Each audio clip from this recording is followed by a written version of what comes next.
What are the advantages of visiting less known places? Well, the advantages of visiting less known places? I'm not very sure because I haven't visited that many places that are not very famous. Basically, the places I've traveled to are just, well known tourist destinations and tourist sites. Oh, yeah, right. I'm sorry. Now I remember. I have been to a part of the Great Wall in Beijing before, and it's not very popular. Not many people know it.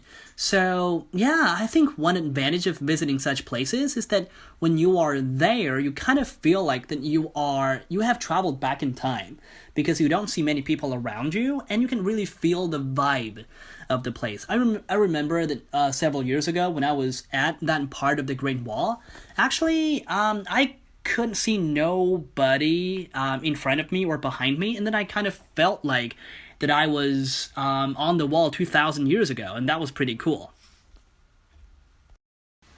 What are the benefits of doing sports? Well, doing sports has loads of benefits, and the first one that comes to mind is that, well, without a doubt, it's absolutely very beneficial to people's health, right? Because this is the aspect that everybody thinks about when it comes to doing physical activity. I mean, for instance, when people go to a basketball court and play this sport with other people, they just have to run for a long time. They're basically running all the time and jumping all the time, which are some things that promote people's health, for sure. And another benefit of working out on a regular basis is absolutely I think it's the interpersonal aspect. Because most sports are team sports, you have to do them with other people. And in the process of doing so, you absolutely need to talk with others, communicate with them. So this enhances your communication and interpersonal skills. Well, honestly, I think I could just go on and on and on because doing sports is one of the best things in this world and it just has myriad benefits. What are the benefits of having dinner together? Well, the benefits of having dinner together, I'm not very sure whether you mean having dinner together with family members or with friends or classmates. If it's in the case of having dinner together with family members, then absolutely. I believe all family members need to do it every day, right? So just, eating meals with your mom and dad together is seen as pretty natural because most family members live together and they just have dinner together. And this absolutely helps them become closer because eating together means during the meal they chat with each other, they talk about all things that happened during the day. They talk about their futures and everything. So yeah, it's a very good bonding opportunity. Without this, then I suppose maybe family members would gradually drift apart, mainly because of the time not spent together. What are the benefits of learning foreign languages? I believe learning foreign languages has tons of benefits, like staving off dementia, sharpening concentration, and problem-solving skills. And, it also helps people earn a bigger salary. I think what concerns and appeals to most people is definitely the fact that being bilingual or multilingual makes people more competitive in the job market. Let me give you an example. One of my relatives who speaks 3 languages and works as a human resources manager at a multinational company earns a lot more than most of his classmates from university. I think the same is true of many other people who are similar to him. What are the differences between bicycles and private cars? That's a fairly easy question, I suppose. Probably the easiest I've ever gotten here on this test. So off the top of my head, bicycles are just, they work without any electricity, and cars absolutely run on electricity and gasoline, so that's for sure. I'm not sure if it's counted as a difference, or I'm not really certain whether this is the kind of answer that you're looking for, but this is absolutely the first thing that popped up into my head. And another difference is that, here's, I got a better answer now. Bicycles are more eco-friendly, right? They're more environmentally friendly. They don't contribute to air pollution, whereas private cars or just vehicles in general emit toxic fumes that pollute the air.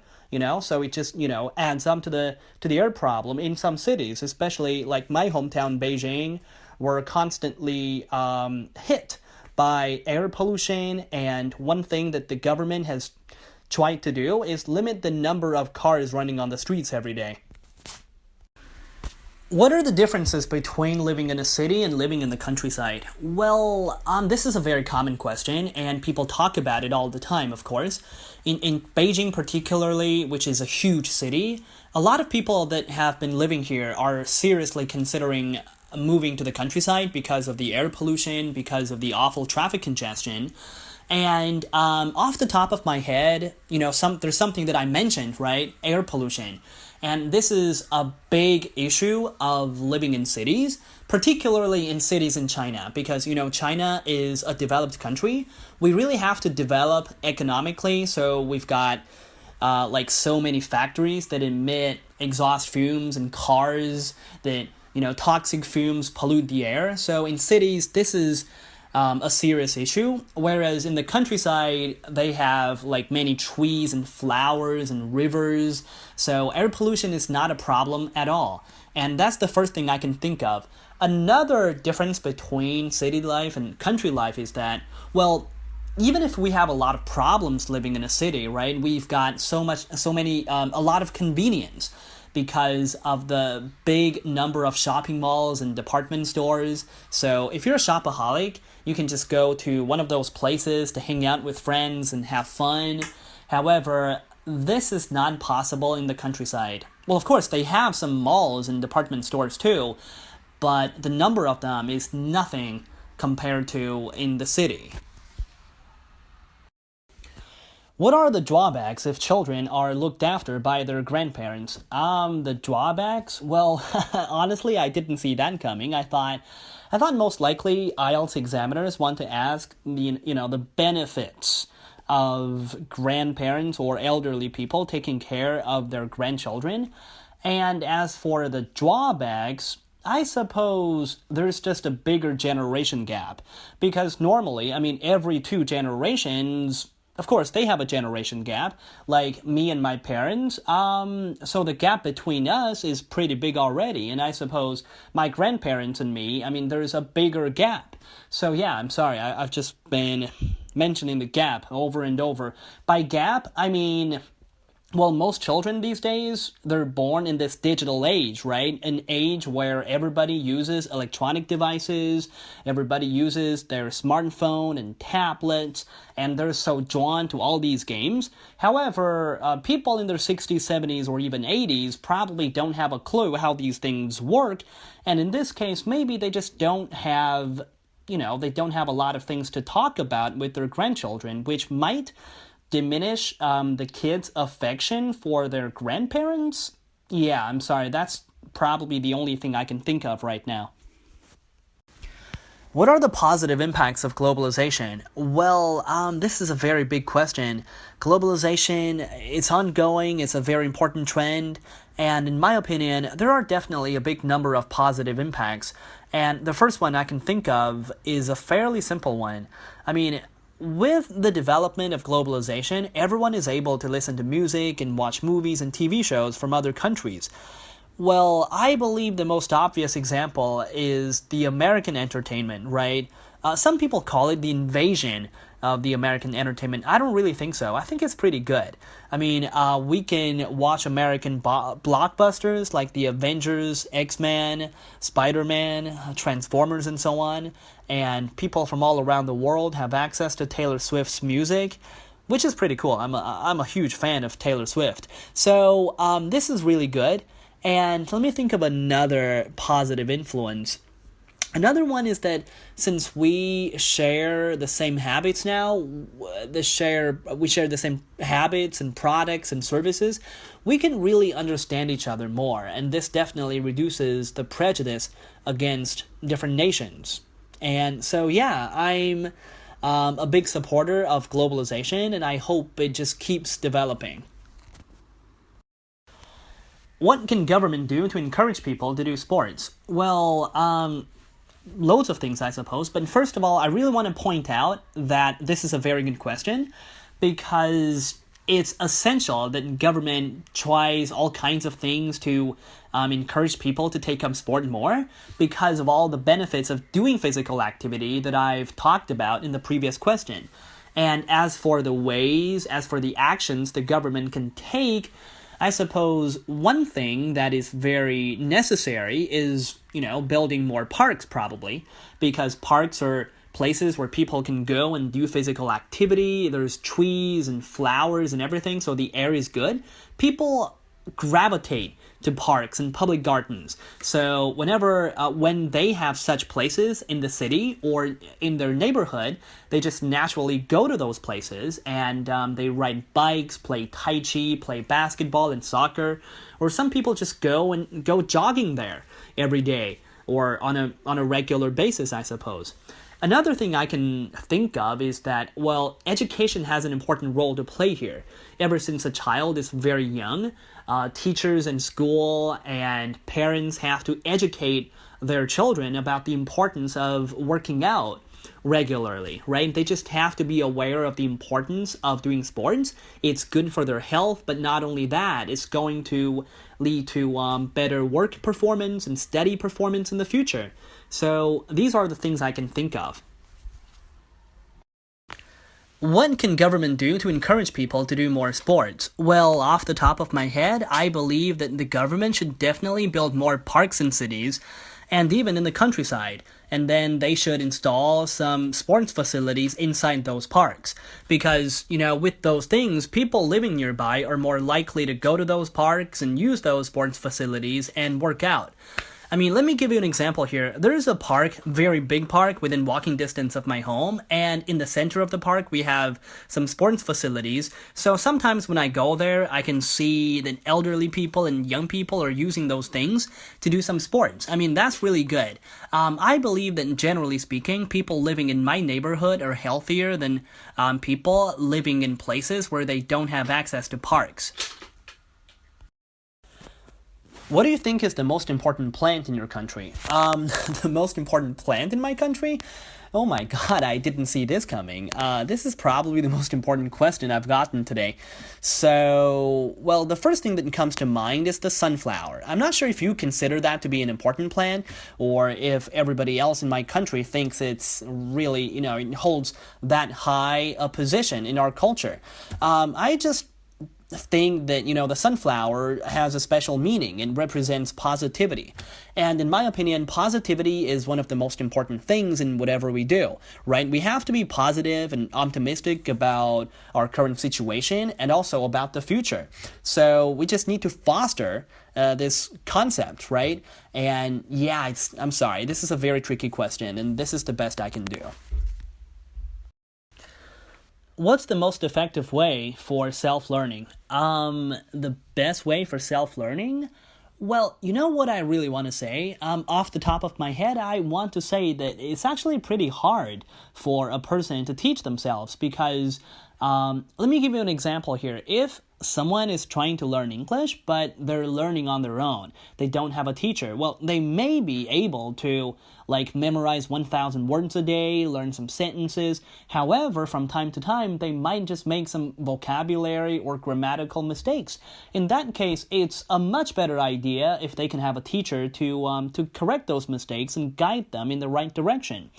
But if you really want me to give you an answer, then, something comes to mind. I'd say motivation is really important in self-learning because, for instance, if you're learning Chinese, for example, because you want to date someone from China, right? You really love that person, then I suppose that's very good motivation. You will work extremely hard every single day. So I don't suppose I can think of any other thing that works better than having a strong motivation. What kind of good news do people like to hear? Well, off the top of my head, people like to hear things that are good for their countries. I think it's because, honestly, I don't know. But, during the Olympic Games, when we hear that our athletes have won a gold medal, we're all super happy and we feel proud as Chinese people. So let me give you an example here. Sun Yang, one of the best swimmers of all time, when he won, every Chinese person was excited and just, thrilled. And it seemed like that we had won a gold medal too, although we are not athletes ourselves. So, yeah, I just think that people like to hear good news about their countries. What kinds of books do you think people should read? Well, this question is, when you ask this question to different people, they will just give you different kinds of answers, right? So I am someone that really digs nonfiction. I don't like reading novels because I kind of feel like the plots are very complicated, and it takes me a long time to finish reading a novel. And I don't feel it's very valuable. It's only a stress buster, a way for people to kill time. However, in my downtime, most of the time I read a lot of, like I said before, nonfiction, like books that talk about societal issues. For example, my favorite book is called The Tipping Point, written by Malcolm Gladwell, and this book is an international bestseller. So from this book, I've learned so many things. I've gained some new perspectives on the world, on the society. And then when I look at a certain issue right now, my perspective is totally different from before. Sometimes I know why things happen, why there are certain phenomena in the society, but when other people look at it, and they just look at it straightforward, they can't tell the underlying problem. So, in my opinion, books like this are invaluable and people should definitely read them, but of course, I believe other people will disagree with me. What wedding gifts are popular in China? Well, there are tons of gifts that are very popular at Chinese wedding ceremonies, but off the top of my head, I really want to talk about money. This is probably the most well-liked gift, right? I'm not saying that you go to the bank, withdraw some money, and then just give it straight to the people getting married, the bride and groom. No. What I'm saying is that you have to put the money in a red envelope, which is an important part of our Chinese culture. I'm sure you're familiar with the concept, right? Red is the most important and popular color in China. It represents happiness. So giving a red envelope to the bride and groom is seen to be very polite and respectful, or it carries good wishes, of course. That's one gift. Another one is, well, there are many other gifts that are very well received. Like, for instance, last year when I got hitched, my wife and I received a set of kitchenware from one of my closest friends, and we were super happy with that. It was a really good gift.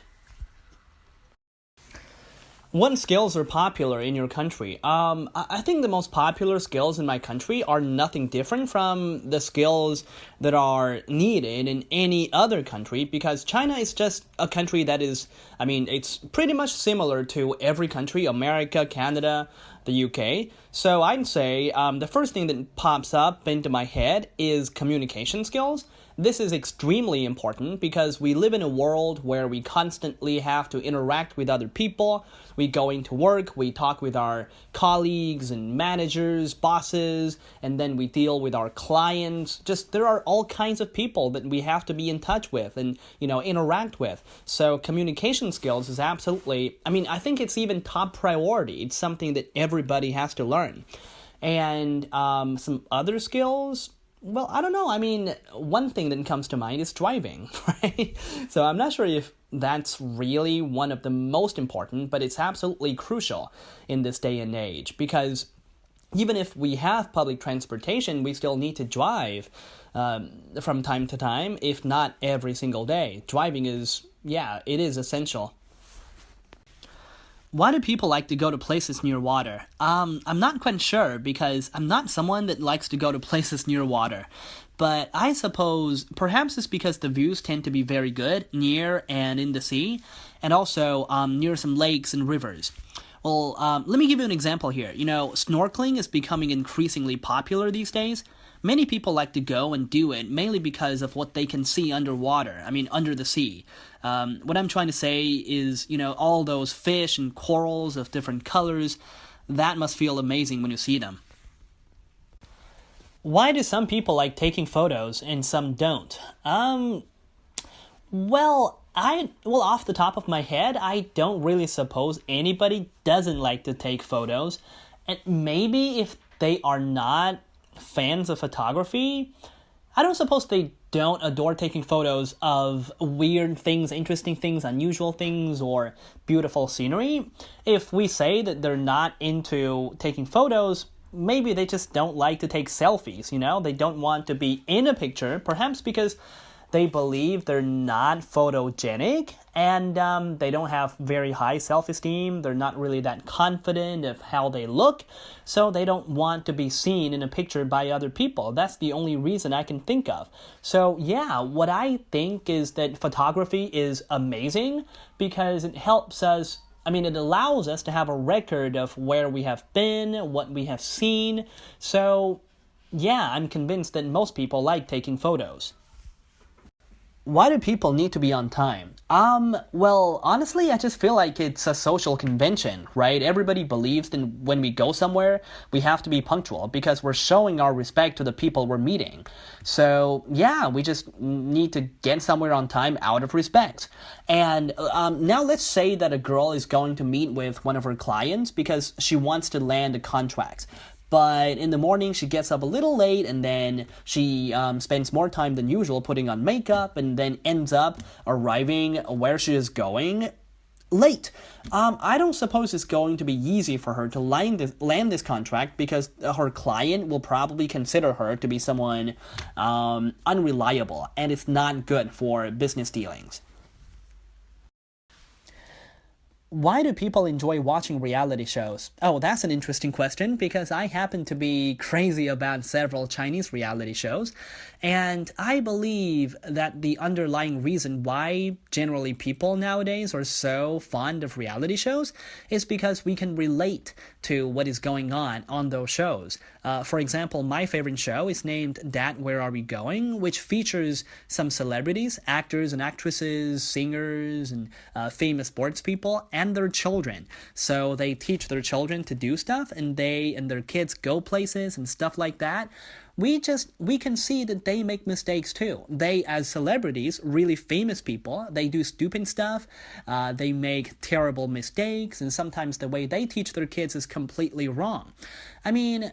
Before we just thought that the lives of celebrities were so glamorous, were so different from ours, but on the show, we kind of get the feeling that we are not that different, which makes us feel good, and gives us an ego boost.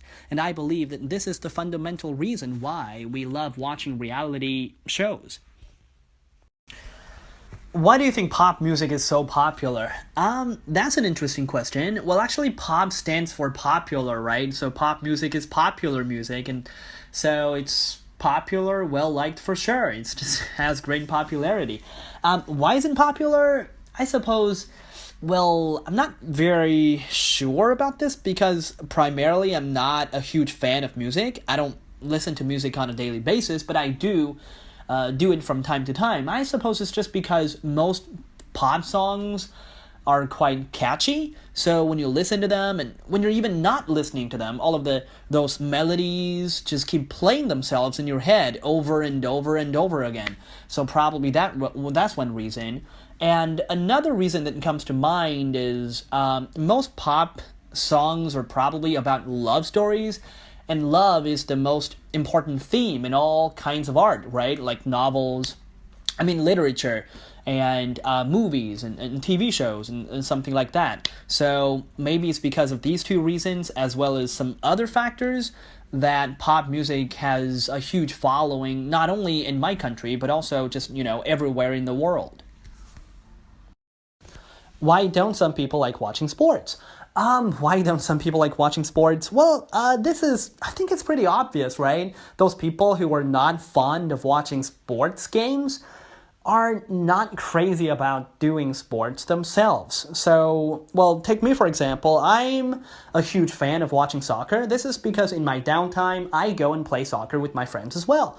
And if I like to play it myself, then when a match takes place, I want to watch it with my friends, with my family members, so I can get the excitement. I understand this sport, and also from those real games, I learn some certain techniques and tactics that I can apply in my own games. So maybe those people who are not into watching sports, maybe they just like other things. Perhaps they like they're more fond of watching movies. They're more into reading books. So everybody has their own hobby, right? We can't really force one hobby, one interest upon anyone. Yeah, that's what I think. Why is it good to be adventurous? Why is it good to be adventurous? Well, honestly, this is pretty tricky. Well, off the top of my head, the only thing that I can think of right now is that being adventurous means that people always go out there, go outdoors and do some things that are very exciting, right? Extreme sports even, like skydiving, paragliding, bungee jumping, scuba diving, and so on. All of these things make people feel super excited and thrilled. I mean, everybody gets a lot of buzz out of these activities, right? So yeah, I mean, I'm sorry, but this is, I don't really know other reasons why it's good to be adventurous. This is the only reason that comes to mind. Like, well, take me for example. I believe I'm a very adventurous person. I've tried skydiving before, bungee jumping before. Whenever I did one of those things, I just felt like I was on top of the world. Why is it important for young people to have goals? Well, young people, this is pretty specific. Well, I believe it's vital, it's significant for young people to have big goals, to have ambitions, because they still have a long life ahead of them. So if they have goals, if they know what they want to achieve in the future, then they have something to motivate them to work hard, to study hard today and tomorrow. So, for instance, if your goal is to be able to speak English like a native speaker, then you know that, for example, today you have to memorize probably 100 phrasal verbs, or that's a lot, I'm sorry, not 100, but maybe 20 phrasal verbs and 15 idioms. And perhaps in the evening, you know that something you have to do is practice your pronunciation, right? Just polish it. And then you need to practice your speaking with native speakers, and then you have to listen to podcasts and watch movies and TV shows from an English-speaking country. Then you know exactly, you know very clearly that these are the things that you have to do in order to realize your dream, to achieve your goals. So, and then you're just one step closer to, to getting there. And this is why I believe it's necessary for people to have goals. Not only young people. Well, I think it's also true for middle-aged people and even old people if they want to do something successfully. Why is online shopping so popular these days? Well, there's no doubt that online shopping has been growing fast in popularity, mainly because of its convenience. What I mean is that, if someone wants to buy a book, but they don't want to leave their apartment, then they can just buy it online, right? And in a few days, or even just the next day, the book will be delivered to their door. So this person doesn't have to leave his or her apartment, but just, gets everything done online. This is super easy and convenient. And I believe this is the principal reason why online shopping is so popular these days. Will letters be replaced by emails? Off the top of my head, I want to say yes. Because honestly, if I look around me, not many people still write handwritten letters anymore. Most people just send emails, to their colleagues and classmates, professors and teachers, to everybody. So as for me, I haven't written a single letter in, 10 years probably. The last letter I wrote was maybe when I was in high school. I wrote a love letter to the girl that I had a crush on. So if I think about this, I'm quite convinced that letters will be replaced sooner or later by emails. Or maybe some people will say that still, some people will still write letters, maybe as a hobby, or perhaps it'll be a kind of art. I'm sorry, probably I'm being, I'm just, I don't know what I'm saying, but all in all, I do feel like not a lot of people will still write letters in the future. Why do people need to be on time? Well, I think this is a kind of social convention, right? Everybody agrees that when we go somewhere, we have to be punctual. And if we're not, we're definitely not showing our respect to the people we're meeting. So, we have to be punctual. We have to get somewhere on time out of respect. Now, let's imagine a girl is going to meet with her client because she wants to land a contract probably. She has to sign a contract with this client of hers. But she gets up a little late in the morning, and then she spends more time on putting on makeup, and then she gets stuck in the traffic, and she gets to wherever she's going. Would you like to live in a developed city with a high salary but with polluted air? No, absolutely not. I mean, I'd never consider doing anything like that. But no, that's actually what I'm saying is really hypocritical because currently I'm living in Beijing, which I believe is one of the wealthiest cities in China. So absolutely, according to what you just said, it's a developed city, but it's awfully polluted because the air pollution here is terrible. Although it's been much better in the past winter, I'm not sure whether it's going to be the case next year. But anyway, the reason I'm living here is because, well, this is a place where there are so many opportunities, job opportunities, and I feel like there's room for advancement. I can just go up the social ladder. I can try to fulfill my potential here. A place with, like I said just now, tons of opportunities. So yeah, I guess I am living in such a place. So this is absolutely contradicting what I just said. Would you like staying at home or going outside for holidays? Well, that's a very obvious thing. I mean, if there is a public holiday, like in China, we have tons. No, I'm sorry, we don't have tons. We only have a few, like the National Day holiday and the Chinese New Year holiday.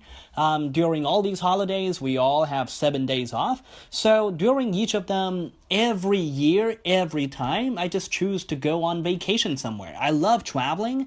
It's one of my biggest passions, and I really want to be a professional traveler, actually, but of course, it seems impossible. But so during those holidays, I just try to take advantage of it and go somewhere I haven't been before.